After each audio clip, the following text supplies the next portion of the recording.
السلام علیکم۔ اس لیسن میں ہم آپ کو سمجھائیں گے کہ کسی بھی پرابلم کو آپ نے سمجھنا کیسے ہے، اس میں کیا کیا چیزیں ضروری ہوتی ہیں۔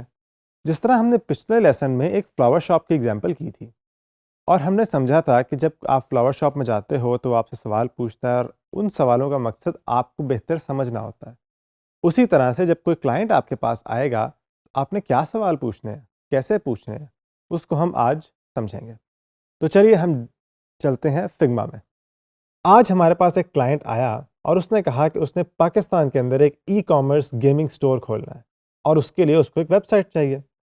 اور اس نے یہ کہا کہ مجھے یہ مسئلہ آ رہا ہے کہ پاکستان کے اندر کوئی بھی انٹرنیشنل مارکیٹ میں نیا گیجٹ آئے، کوئی بھی انٹرنیشنل مارکیٹ میں نیا ٹول آئے، یا کوئی بھی انٹرنیشنل مارکیٹ میں نیا کنسول آئے تو پاکستان میں بہت لیٹ آتا ہے، اور اگر آ بھی جائے تو لوگوں کے مائنڈ میں سوال ہوتا ہے کہ یہ ٹھیک ہے یا نہیں، اوریجنل ہے یا نہیں، یہ کہیں کاپی تو نہیں، فیک تو نہیں۔ اس طرح کے ڈفرینٹ سوالات مائنڈ میں آتے ہیں۔ ایک ایسا سٹور ہو جہاں پر یوزرز ٹرسٹ کر سکیں کہ ہاں یار، یہاں سے جو چیز لی ہے وہ بالکل ٹھیک ہے۔ جس طرح اگر میں آپ کو مثال دوں اس کی، اگر میں آپ سے کہوں کہ آپ نے عام پانی پینا ہے نلکے سے، یا اگر آپ نے کسی پانی کی بوٹل سے پینا ہے جیسے نیسلے کا پانی، اور عام ٹیپ واٹر کی کوالٹی میں آپ کے مائنڈ میں آٹومیٹکلی ایک فرق آئے گا۔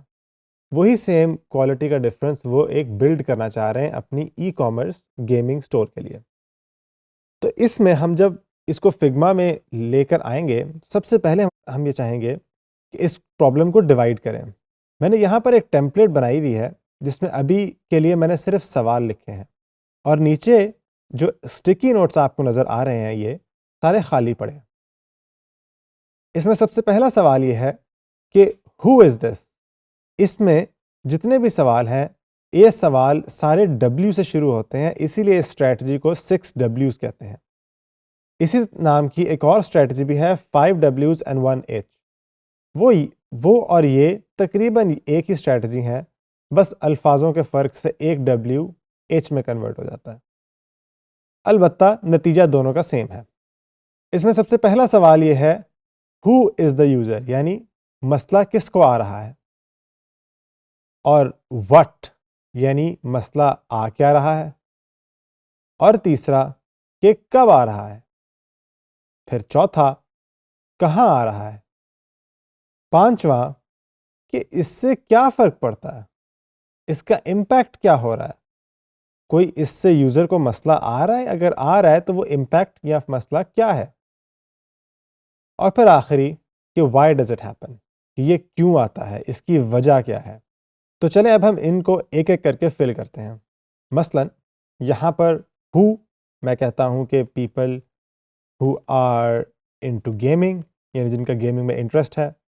دوسرا آپ کے پروفیشنل گیمرز، یعنی ایک کیجول گیمرز ہیں اور ایک پروفیشنل گیمرز ہیں۔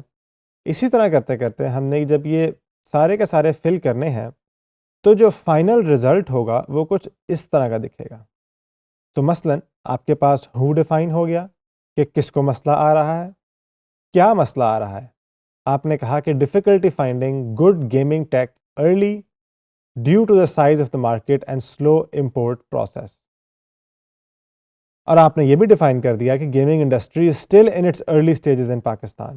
پاکستان میں گیمنگ انڈسٹری ابھی بہت عروج پر نہیں آئی، جس کی وجہ سے it's difficult to find good gadgets and equipment. آپ نے یہ بھی ڈیفائن کر دیا کہ یہ کب آتا ہے۔ عمومی طور پہ یہ مسئلہ تب آتا ہے کہ جب بھی کوئی نیا اکوپمنٹ لانچ ہو، مثلا نیا آئی فون لانچ ہو، تو فوری طور پہ اس کو ایکسیس کرنا مشکل ہوتا ہے، فوری طور پہ اس کو خریدنا مشکل ہوتا ہے۔ پھر یہ مسئلہ کہاں آتا ہے، یوزر جو ہے وہ یہ مسئلہ کب فیس کرتا ہے، وہ یا تو اپنے گھر میں ہوگا، یا اپنے کسی بھی گیمنگ سیٹ اپ میں ہوگا، یا کسی بھی جو اس نے اپنا آفس بنایا ہوا ہے گیمنگ کے لیے، وہاں پہ اس کو یہ مسئلہ آئے گا۔ اور یہ مسئلہ میٹر کیوں کرتا ہے؟ تو ہم نے یہ کہا کہ اس سے ان کی ایفیشنسی ریڈیوس ہوتی ہے، اور جو ان کا پریکٹس ٹائم ہے وہ ڈیلے ہوتا ہے، جس کی وجہ سے ان کی اوور آل امپروومنٹ سلو ہوتی ہے۔ اسی طرح سے ان کا سٹریس بڑھتا ہے اور ایک فرسٹریشن بڑھتی ہے کہ یار ہم کیوں نہیں کر پا رہے۔ اور اسی وجہ سے بہت سارے آپ کے گیمرز جو ہیں پاکستان میں اس چیز کو ایونچولی چھوڑ بھی دیتے ہیں۔ کہ وہ کسی اور انڈسٹری میں یا کسی اور چیز پر شفٹ کر جاتے ہیں. یہی وجہ ہے کہ گیمنگ انڈسٹری پاکستان کے اندر بہت زیادہ فلرش نہیں کر پا رہی بلکہ کم ہو رہی ہے. یہ کیوں ہوتا ہے؟ اب مثلاً ایک بہت بڑی وجہ یہ ہے کہ جو مارکیٹ کا سائز ہے وہ بہت چھوٹا ہے. کوئی بھی کمپنی اس میں انویسٹ کرنے سے پہلے سوچے گی کہ یار اگر میں انویسٹ کروں، اگر میں ہر گیجٹ ٹائم سے لاؤں تو مارکیٹ کا تو سائز بہت چھوٹا ہے، میرے سے لوگ خریدیں گے نہیں، میں لاس میں جاؤں گا. تو ان ساری چیزوں کو بھی کیٹر کرنا ہے کہ ہم نے ان کو سمجھنا ہے کہ ان سے ہم نے کس طرح سے نیویگیٹ کرنا ہے. دوسرا کہ جو امپورٹ کرنے کا پروسیس ہے وہ بہت لینتھی ہے، بہت کمپلیکس ہے.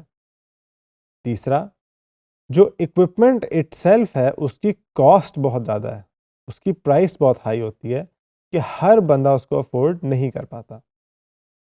یہاں پر ہم نے اس ایک پرابلم کو جو ہمیں کلائنٹ کی طرف سے ملی تھی 6 Ws یعنی 6 کوسچنز میں ڈیوائڈ کیا. اس کے بعد اگلا سٹیپ یہ ہے کہ ہم اس کے پرابلم کمپوننٹس کو سمجھیں کہ اس کا بیک گراؤنڈ کیا ہے، اس سے کون لوگ افیکٹ ہوتے ہیں اور اس کا امپیکٹ کیا ہے. یعنی یہ 3 حصے ہیں. یہی 3 حصے بعد میں جا کر ہماری ایک پرابلم سٹیٹمنٹ بنائیں گے. میں نے یہاں پر ان کو پہلے سے فل کر کے رکھا ہوا ہے. تو مثلاً بیک گراؤنڈ یہ ہے کہ gaming industry is still in its early stage in Pakistan, making it difficult to find good gadgets and equipment. اور اس سے کون افیکٹ ہوتا ہے؟ پروفیشنل گیمرز اور کیجول گیمرز جو کہ اپنے اسکل سیٹ کو امپروو یا پرفیکٹ کرنا چاہ رہے ہیں. اس کا امپیکٹ کیا ہوتا ہے؟ اس کا امپیکٹ یہ ہوتا ہے کہ اس کی وجہ سے گیمرز کے اندر ایک فرسٹریشن آتی ہے، ان کو امپورٹ ہائر کاسٹ میں کرنا پڑتا ہے، مہنگا خریدنا پڑتا ہے، جس کی وجہ سے سیٹسفیکشن بھی کم ہوتی ہے اور مارکیٹ کا سائز بھی ڈیمیج ہوتا ہے. یہ ساری انفارمیشن جو ان تینوں میں نے لی، میں نے اوپر جو ہم نے یہ 6 کوسچنز آنسر کیے تھے یہیں سے اکٹھی کی ہے. جب یہ میں اکٹھی کر لوں تو اس کے بعد آخری سٹیپ یہ ہوتا ہے کہ میں نے ایک پرابلم سٹیٹمنٹ بنانی ہے. پرابلم سٹیٹمنٹ کا مقصد یہ ہوتا ہے کہ مجھے پتا ہو کہ میں نے اس ایک پرابلم میں پورے ڈیزائن پروسیس میں کام کرنا ہے. مثلا یہاں پر آپ ایک جنیرک پرابلم سٹیٹمنٹ دیکھ رہے ہوں گے کہ مینی یعنی جو پیپل افیکٹ ہو رہے ہیں ان کا مینشن کیا، جو اس سچویشن میں ہوتے ہیں آپ نے سچویشن مینشن کی، اسٹرگل ود کہ ان کو کیا مسئلہ آ رہا ہے جو مین مسئلہ ہم سالو کرنا چاہ رہے ہیں. This problem is especially common when and where کہ وہ کب اور کہاں مسئلہ آ رہا ہے، due to A B and C reasons. یہ ایک اس کا فارمیٹ ہے.